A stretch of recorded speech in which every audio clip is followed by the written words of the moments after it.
ایک کے بعد ایک یہ اپنے بچوں کے بچھڑ جانے کی کہانیاں سنا رہے ہیں۔ استنبول کے ایک ہال میں چین کے علاقے سنکیانگ سے تعلق رکھنے والے یہ ویغور مسلمان اپنے عزیز و اقربا کے اپنے بچوں سے جدا ہونے کی ناقابل بیان غمگین کہانیاں بیان کر رہے ہیں۔ ان بچوں کا کون خیال کر رہا ہے؟ ہر شخص غائب ہو گیا ہے۔ میرا بہنوئی غائب ہو گیا، میرا بھتیجا غائب ہو گیا ہے، میرا بیٹا غائب ہو گیا ہے۔ چین میں اوئغروں، قازقوں اور دوسری نسلی اقلیتیں جن کی اپنی زبان یا ثقافت ہے انہیں وسیع و عریض کیمپوں میں منتقل کیا جا رہا ہے، جہاں انہیں چینی زبان اور کمیونسٹ پارٹی سے محبت کرنا سکھایا جا رہا ہے۔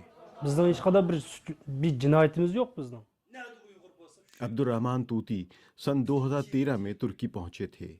3 برس قبل ان کی بیوی اور بچے سنکیانگ گئے تھے، تب سے وہ لاپتہ ہیں۔ اور پھر یہ ویڈیو منظر عام پر آئی۔ آن لائن پر پوسٹ کی جانے والی اس ویڈیو میں ان کا بیٹا ایک بورڈنگ سکول میں اپنی مادری زبان ویغر کے بجائے چینی زبان میں بات کر رہا تھا۔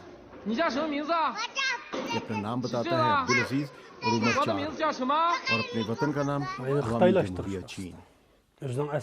ان کا مقصد ان کو چینی بنانا ہے اور ان کی اپنی شناخت اور ثقافت ہم سے چھیننا ہے۔ میرا بچہ 3 برس سے چینیوں کی تحویل میں ہے۔ ان کیمپوں کے قریب چین اور بھی بہت کچھ تعمیر کر رہا ہے، بہت وسیع و عریض اسکول جن میں قیام کرنے کے لیے بڑے بڑے ہاسٹل بھی ہیں۔ ان اسکولوں میں سینکڑوں بچوں کے رہنے کی گنجائش ہے۔ ہم نے ایک کیمپ کی فلم بنائی۔ اگرچہ بڑے لوگ اس کیمپ میں رکھے جاتے ہیں لیکن ان کے بچوں کو قریبی اسکول میں رکھا جاتا ہے، اور اس اسکول پر خاردار تاریں لگی ہیں، کیمرے لگے ہوئے ہیں اور لکھا ہے کہ یہاں صرف چینی زبان بولی جائے۔ جوا گوئی جیانگ سنکیانگ کے پروپیگنڈا محکمے کے اہلکار ہیں۔